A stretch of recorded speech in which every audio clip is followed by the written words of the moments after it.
On previous real-side experiences I have shared, I have been revealing the activities of a particular expression of a body form, that being what I refer to as the mutants. Perhaps not the most flattering term, but one that surely best defines the species.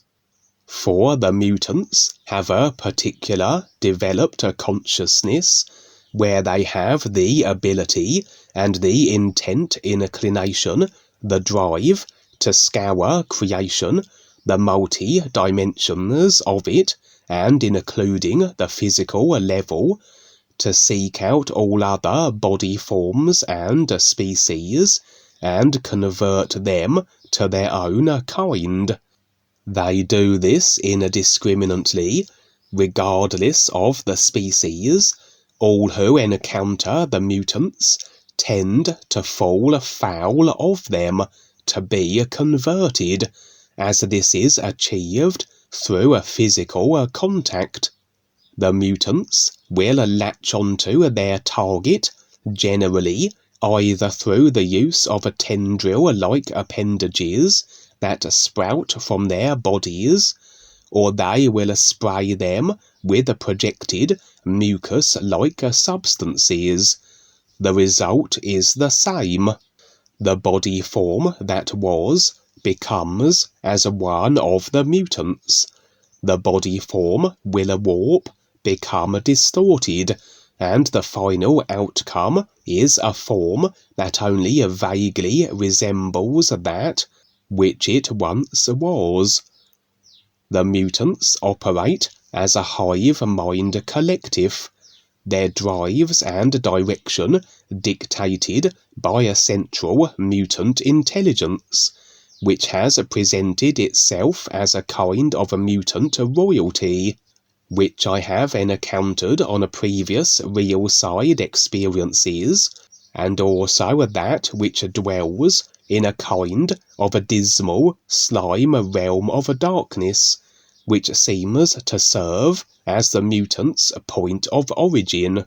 And so it is that the mutants' overall drive, as orchestrated by this central royalty intelligence, emanating from the slime realm of darkness, have the mutants dispatched throughout creation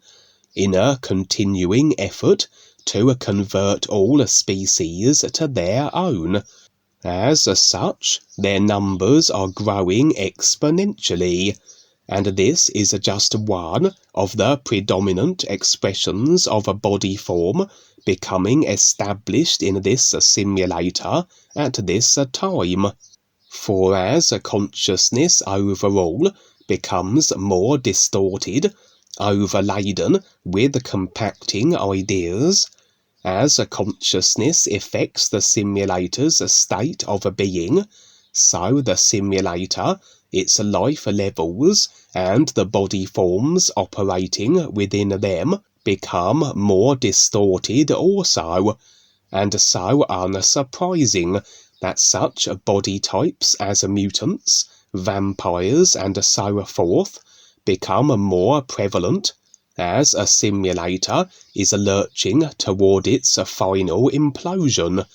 finally unable to maintain itself through the sheer weight of the impacting, distorted ideas of a consciousness that affect it. But despite all this, the mutant form is just that, a created vehicle for awareness to operate through, a real awareness that has the real purpose objective to recognize the ears it is a part of, regardless of the choices and decisions made by its personal created self that have effected such dismal creational positioning, such as the dark slime realm, and distortion of body form, such as the mutants. As such, as the idea is to share the ear's opportunity to all, as we come to recognize, We are all this isness, everything, real awareness.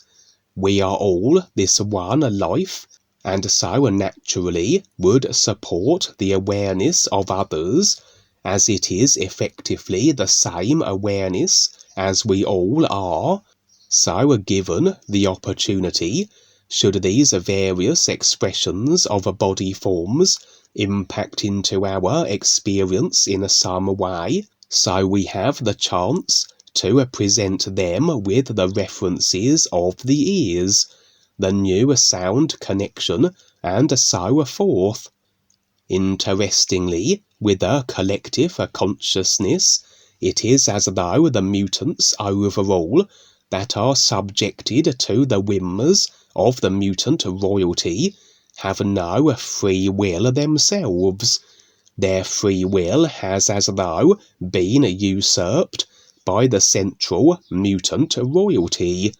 and so very unlikely is it the mutants will do anything unless agreed to by the royalty. As such, it makes sense to approach the royalty directly, or at least attempt to do so, as I have previously shared. And should the royalty agree to step up and become more aware, this will become the intent that reverberates throughout the entirety of the mutant collective. This real side experience would be an update on my dealings with the mutants, for I would find myself witnessing the mutants going about their continued species conversion imperative. In this case, the mutants involved would take the forms of large gelatinous blob-like creatures, as sometimes the mutants may present as bipedal, vaguely resembling the body form they once were before being converted themselves. But on other occasions, they seem far more mutated, to the extent that they appear to be just blobs, a little like the creature in Steve McQueen's movie The Blob, and just like the other more humanoid mutants, through a physical contact will they convert other body forms to the collective. The blob-like mutants would be aware of my presence, for I was not merely observing but inserted into the experience, presenting a simulated form for my awareness to operate through, that potentially interaction would be possible. But it was as though the mutants recognized they could do me no harm, or indeed convert me, for everything is based on agreement. If the agreements, the ideas are lacking, the simulation can't follow. This includes all interactions with other body forms, that they can have whatever abilities they have decided for themselves, but that they can impact us with these abilities is according to our agreement, and if it is lacking, they can do nothing to us, and should they try, their efforts will be found wanting, and the simulation will present as us putting down their attempts in whatever way it might. Standing besides me was what my real awareness impressions revealed was a real guide, for I had a particular idea in mind, and it was this. Were one to become absorbed into the mutant collective, one would lose the ability to free will decide for one's self, as it would be dictated by the royalty central command. Nevertheless, as a part of the collective, were one in some way able to break loose of the shackles of the royalty dictates, one would be in a position to also influence the collective,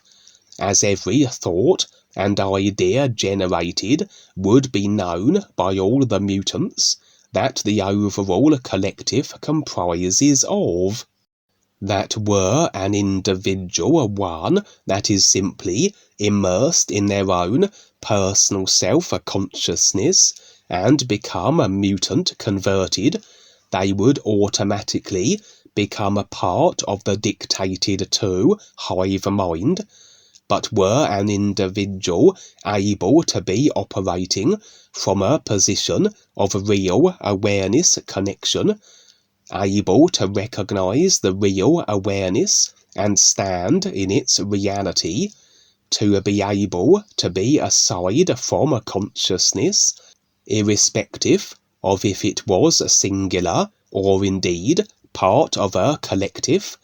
then such an individual would be more likely able to impact the mutant collective, even against the whims of the royalty, to insert more readily their own ideas and intents, which would become then known by all in the mutant collective. And so I determined this to be a viable means of sharing the ears with every mutant,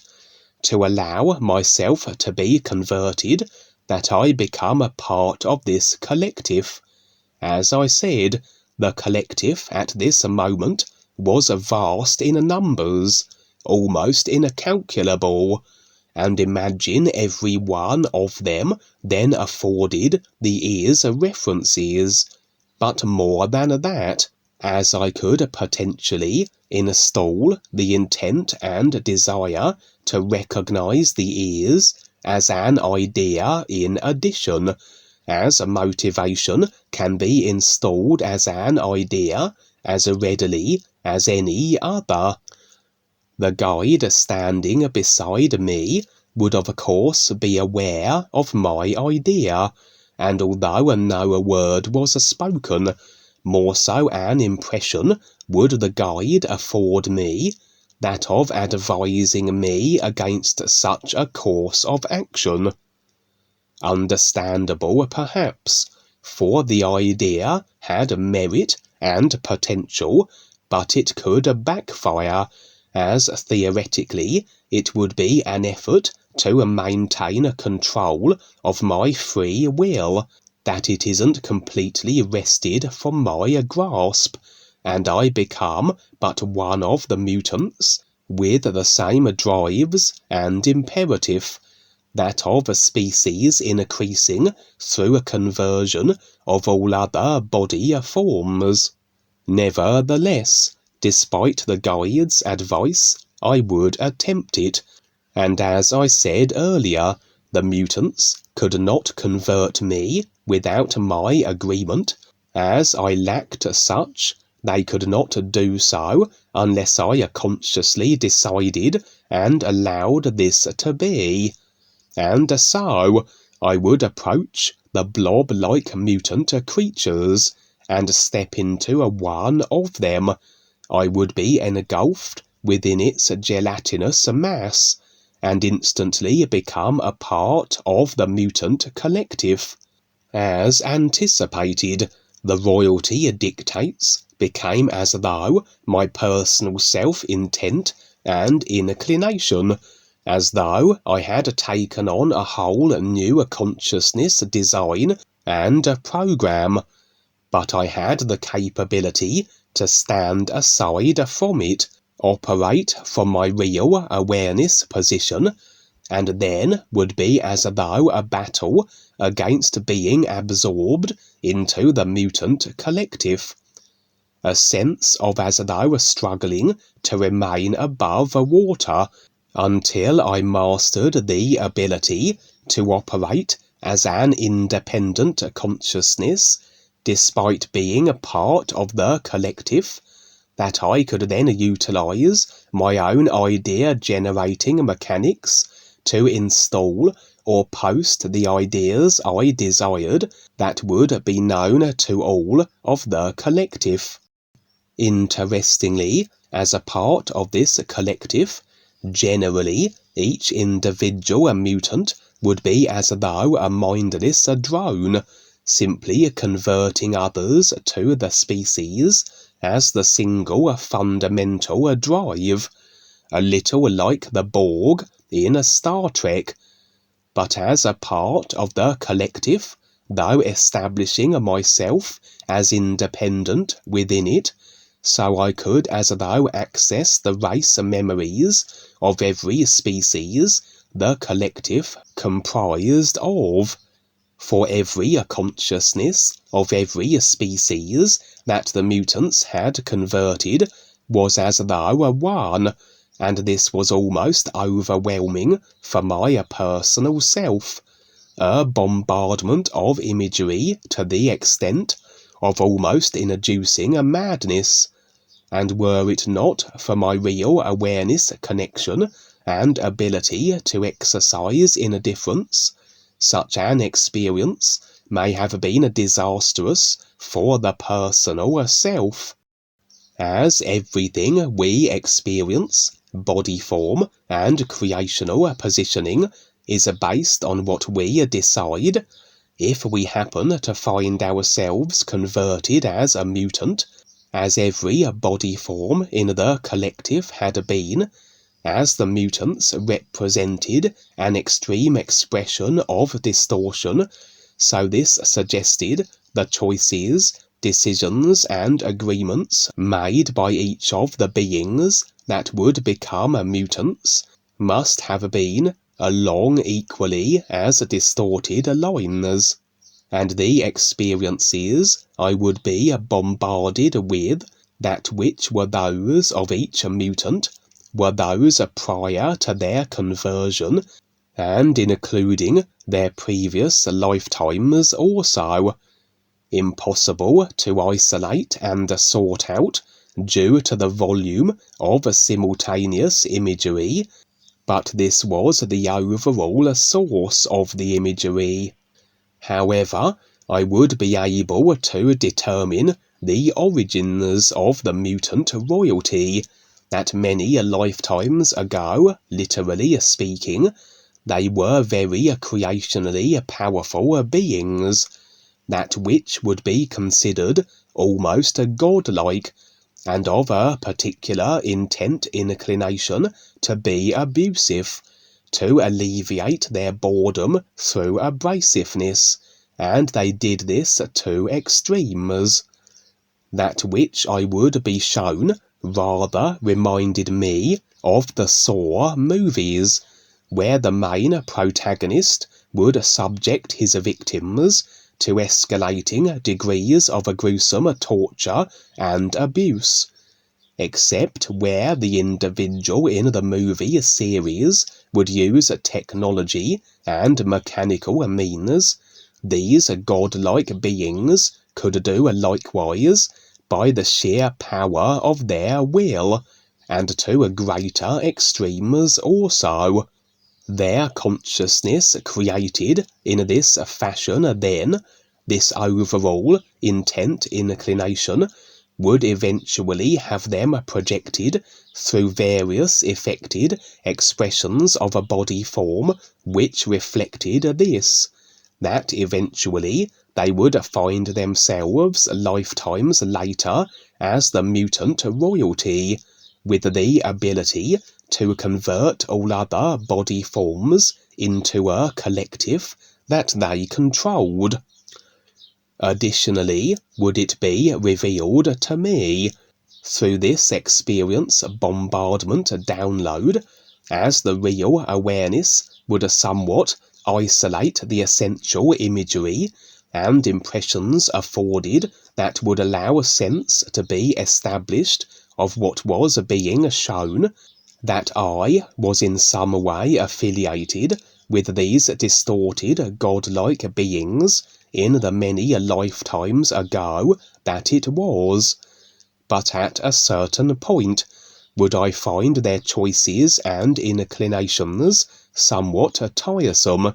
and desire to choose differently. This would have them turn against me as though I were a traitor to their kind, and I would become the victim also of their insidious abuse. That this would have then my trajectory of body form and creational positioning assumption now diverting from theirs, that they would ultimately become the mutant royalty, and I, as a human, as things currently stand, with all the various lifetimes in between. Nevertheless, for every being we encounter and have association with throughout our lifetimes, there is as though a karmic tie or agreement bond that links us with them. Potentially as such, unless released, can these beings we once associated with, in whatever way we did, feature in our experiences again. And it was thus revealed as to why I had encountered the mutants on the real side, and have had the various and assorted interactions with them that I have, due to this karmic agreement link that I established when I was once affiliated with the mutant royalty, when they were as these godlike beings lifetimes ago. That even as we release the agreements that bind us to others as a part of the awareness process, if those others are not undergoing the awareness agreement releasing process themselves, their agreements to ourselves will be retained. As such, at any moment, I can feature in the experiences of these mutants and mutant royalty, as they maintain the idea of me in their consciousness, that always can facilitate and effect a simulated form that I can operate through. Consequently, the guides can take advantage of the agreements retained by others in regards to ourselves, and present us with the opportunity to engage with such beings for ultimately ears presenting purposes. For this also must surely be a part of the idea of facing the personal self, and everything the consciousness comprises of, including these past lifetime affiliations, where our past associations rear their heads again, and we must deal with them and the nature of their expression, in this case my dealings with the mutants, and specifically the royalty.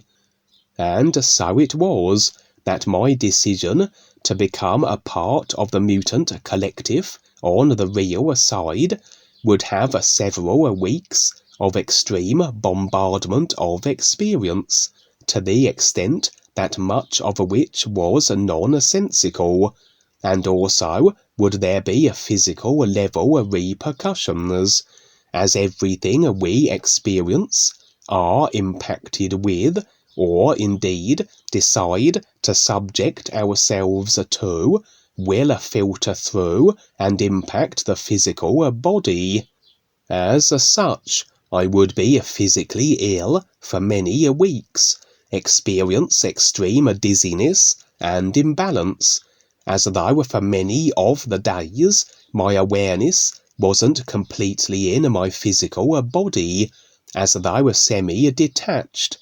Many moments would I go about my physical day, but as though observing myself from a distance. And several occasions would I awake and have the strong sense that I had been displaced into an alternative dimension, then experience a slight shift and be restored to the position I usually am operating in, physical level wise. A few occasions would I awake and my room be bathed in curious nuances of varying coloured lights, and on one occasion would I awake and be seemingly blind, unable to see anything but whiteness, but after a few moments would my sight be restored. Overall, this was as a direct result of my decision to become a part of the mutant collective, as though it required a few weeks to balance everything out and re-establish my equilibrium. But ultimately, I had the sense that my objective had been achieved. The various associated effects and the extreme imagery bombardment would abate, and in theory then, I was established as a part of the mutant collective in some other dimensional, real side way,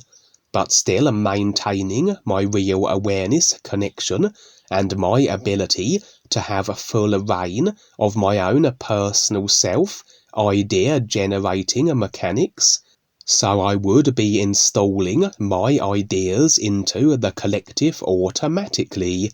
very likely in defiance of the royalty, that every idea, intent that is formulated with my personal self would be installing and becoming that of the mutant collective, also in addition to the royalty dictates. And it will be interesting to see what comes of this, how it will play out, and what further developments I may be shown on the real side. That the guide did advise against it, but I have the sense it was more a guide-provided test of my determination to assist the mutants, that it was indeed a decision that made sense, and in reality the guide would have considered this to be the most beneficial course of action, given the circumstances and the opportunity that my experiences with the mutants presented as. Yes, excellent, Kevin. Yes, I was afforded things like that many times, and I just kept going. So it's all about what life is, etc. So, yeah, we decide, and you decided. Here you are. Thank you. That's cool. Thank you.